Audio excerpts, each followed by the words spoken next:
자, 여러분들이 오늘 저희의 방송 내용을 마치 다 알고 계시는 것처럼, 네, 위에 뭐 카메라로 보시는 것처럼 LG하고 SK의 배터리 소송이 궁금합니다. 예.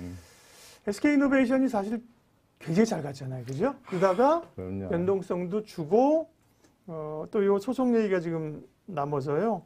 SK와 LG 배터리의 소송 관련된 얘기, 전략 얘기 하겠습니다. 네, 뭐 제가 생각하는 개인적인 생각부터 좀 말씀을 드리면요. SK이노베이션을 갖고 계신 분도 계실 것 같고요. 네. 그리고 LG화학, 지금 아직 뭐 LG 에너지 솔루션이 상장이 안 됐기 때문에 LG화학을 갖고 계신 분, 보유하신 분도 있다고 생각합니다. 두 개 다 보유하신 분은 별로 없다고 저는 생각을 하는데 있으실 수도 있죠. 예, 그래서 두 주가 다 흐름을 좀 볼게요. 좀 요걸 볼까요? 지금 현재 보시면은 지금 LG화학은 전일 대비해서 3.7%가 하락을 했습니다. 그죠? 3.7%가 하락을 한 상태고요. 이렇게. 그 다음에 SK이노베이션 같은 경우에는 LG화학보다 조금 더 많이 하락을 했습니다. 음봉을 연달아서 빵빵 두 번 이렇게 맞았어요. 강하게. 자, 그러면 하나는 7.4%가 빠졌고 하나는 3.7%가 빠졌는데 예. 둘 중에 하나가 승리를 한다면은 주가는 올라가야 되는 거 아닙니까? 그럼 두 개 다 빠졌어요. 왜 그럴까요? 이 배터리 소송 부분에 있어서 이 엇갈린 어떤 부분들이 불확실성이 있다라는 거예요. 그건 뭐냐면은 기존의 판결 내용으로 봤을 때는 당연히 이제 LG화학이 기존 판결을 받았기 때문에 LG화학이 당연히 이번에 승소를 할 것이다. ITC 최종 판결 승소를 할 것이다. 라고 생각을 하는 거죠. 그렇기 때문에 LG화학에 대한 수급이 지난 일주일 동안 외국인 수급이 들어왔었습니다. 그런데 SK이노베이션을 또 주목하는 건 뭐냐 하면은 또 미국 정부, 조 바이든 대통령의 내부적인 정치적인 어떤 부분 때문에 그래요. 일자리 창출이라는 부분이 또 있을 것 같고요. 그래서 만약에 최종적인 그 승소 판결이 LG화학을 들어준다 하더라도 네. SK이노베이션 쪽으로 60일 이내에 조 바이든 대통령이 또 손을 들어주게 되면은 이거는 또 이렇게 또 조금 그죠 서로 또 좀 변동성이 생길 수 있는 부분이죠. 두 개 다 불확실성이 있는 화학 시스템에서 개인당 400에서 1900여 건의 문서를 다운로드를 받았다는 거죠. 영업 비밀이 또 입사 지원서에 상세히 또 담겨져 있다라는 부분이 있습니다. 그런데 이제 SK이노베이션 같은 경우에는 이직자가 다운받았다는 파일이 회사 업무와 직결된다고 볼 수 없다고 주장을 하고 있고 관련성이 없다라는 거죠. 관련성이 없다는 거죠. 그리고 또 뭐 다른 경력직 같은 경우에도 똑같은 양식을 사용한다. 그러니까 우리는 그 부분에 대해서 관련성이 없다, 노라고 얘기를 하는 거죠. 그리고 이제 LG화학은 관련성이 있다라고 얘기하는 거죠. 예, 그래서 이 부분에 대해서 지금 충돌이 되고 있는데 이 소송이요. 보시는 것처럼 2019년 4월 달에 진행이 됐습니다. 2019년 4월 달. 예. 2019년 4월 달에 진행이 되고 1년 후인 2년 거의 가까워지네요. 그렇습니다. 네. 2020년 2월 달에 LG화학의 예비 승소 판정이 나왔어요. 이때 이제 시장에 이제 변동성이 좀 있었습니다만은 SK이노베이션도 주가는 또 다시 또 올랐죠. 그리고 또 2020년 4월 달에 전면 재검토 결정이 나왔어요. 이 부분에 대해서는 아마 코로나 때문에 그렇다는 의견이 좀 많습니다. 그리고 그 이후에 또 최종 판결을 진행하겠다라고 하면서 10월 달로 넘어갔는데 10월 달에서 또 12월 달로 또 넘어갔어요. 또 이렇게 또 연기가 됐습니다. 10월 26일에서 12월 26일로 연기가 되고 이번에 최종적으로 나오는 거거든요. 그 사이에 LG화학은 분사를 했죠. 그래서 LG 에너지 솔루션을 분사를 하게 된 거죠. 이런 과정인데 자, 예비 결과에 따라서 LG 에너지 솔루션의 승소 가능성이 훨씬 높다고 저는 개인적으로 생각을 합니다. 기존 게 뒤엎을 가능성이 별로 없으니까. 근데 문제는 여기에 있는 거죠. 문제는 정치적인 측면이 있는 거죠. 예. 여기 쭉 보시면 미국에서 SK이노베이션 미국에서 공장이 있고 그렇습니다. 그래서 일자리 창출도 하고 있는 그런 상황인데 이 부분에 대해서 조 바이든 대통령이 60일 이내에 거부권 행사를 할 수 있다라는 부분인 거죠. 공식적인 내용은 없다라고 얘기를 하고 있는데 이 부분의 충돌에 의해서 SK이노베이션도 그렇고 LG화학도 두 개 다 불확실성이 이렇게 발생한 거예요. 그렇기 때문에 주가는 당연히 두 개 다 못 올라가는 거죠. 그래서 좀 불안해 하시는 분들은 이런 것도 한 뭐 비중을 좀 낮추셨다가 또 불확실성이 제거됐을 때 다시 진입하는 것도 하나의 방법이긴 해요. 그렇게 보시고 아주 장기로 보시고 LG화학이 목표가를 뭐 150만 원까지 봅니다. 네. 예, 시장에서는. 그리고 SK이노베이션은 최근에 어떤 내용까지 나오고 있냐면은 삼성 SDI를 추월하는 것이 아니냐 이런 얘기까지 나와주고 있어요. 그만큼 2차전지 배터리 부분에서 성장성이 크기 때문에 이런 어떤 이슈는 또 이렇게 단기 변동성이 있지만 크게 보면 괜찮을 수도 있다는 거죠. 그래서 지금 이 소송 관련해서 지금 엮인 입장을 가진 자들이 몇 명이냐면 총 법인과 국가 이렇게 보는 거죠. 그래서 미국 정부, 한국 정부, 그리고 SK이노베이션, LG화학 이렇게 사자가 이렇게 지금 이 문제를 가지고 고민하고 있는 거거든요.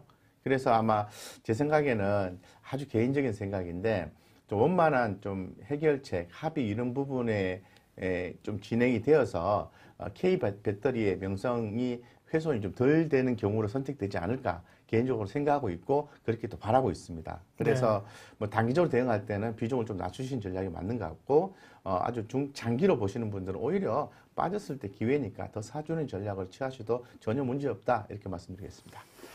네, SK 엔솔이라고 주소보세요. SK 에너지 솔루션, SK 엔솔. 네, 그 다음에 LG 엔솔, SK 이노베이션 소송 관련된 얘기를 해주셨고요. 중간에 유튜브 환경이 조금 좋지 않아서 좀 나갔다 다시 들어온 분도 있는 것 같습니다. 정리를 다시 해드려야 될 것 같은데. 합의가 될 가능성은 없나요? 이렇게 물어보신 분도 있는데 그 합의되면 좋죠. 예, 가능성은 한주영이. 근데 네. 합의라는 거는 뭐 막판 극적인 합의를 할 수 있는 거고 지금까지는 뭐 하려면 벌써 했어야 되는데 네.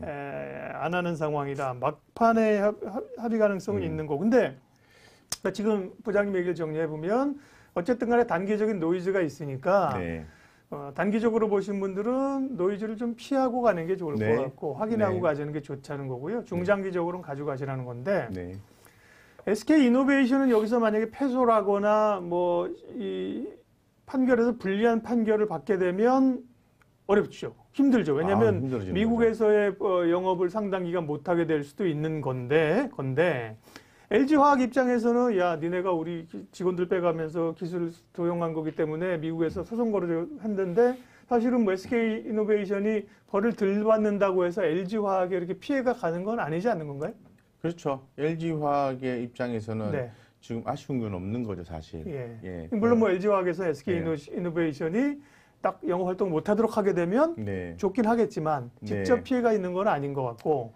직접 피해가 있는 건 아니고 네네. 같고 좀 모양새가 안 좋죠. 네. 이게 전 세계적인 K 배터리에 대한 어떤 명성 이런 부분이 좀 손상이 가면서 신뢰감이 좀 떨어질 수 있는 경우가 좀 되지 않을까 추상적으로 좀 생각을 해봅니다. 이제 이노베이션이 가장 변동성이 있는 거죠. SK 이노베이션이 맞습니다. 실제로 이게 센 판결이 나오게 되면 미국에서 뭐 배터리 생산 공장도 있잖아요, 그죠? 네, 그렇습니다. 생산 판매를 못하게 된다면 말이 안 되는 건데 그렇게까지 지난번에 대웅 사태를 메디톡스 사태를 볼 때도 말이죠. 네, 그것도 그랬잖아요. 네, 완전히 뭐 메디톡스가 그때는 승기를 쥐고 대웅이 밀리는 것 같았는데 판결이 딱 나보니까 거의 영구 퇴출 것처럼 얘기했는데 뭐였죠? 그 기술에 대해서만 1년 반인가 뭐 그것도 네. 굉장히 제한적인 판결이 났거든요. 이것도 그럴 것 같아요. 그럴 가능성이 예. 높죠. 이제 예. 국제법원이라는 게 야, 넌 죽고 넌 살고 이렇게 안 할 거거든요. 네. 그렇게 보면 조심스럽긴 합니다만 미묘하게 판결이 가서 SK 이노에 불리하게 가더라도 장사 접어가 아니라 네. 이 부분에 대해서는 잘못한 게 맞네. 네. 이 정도로 가게 되면 또 이노베이션은 오히려 지난번에 대웅처럼 급등할 수 있는데 모른다. 이 변동성이 워낙 커서. 네네네.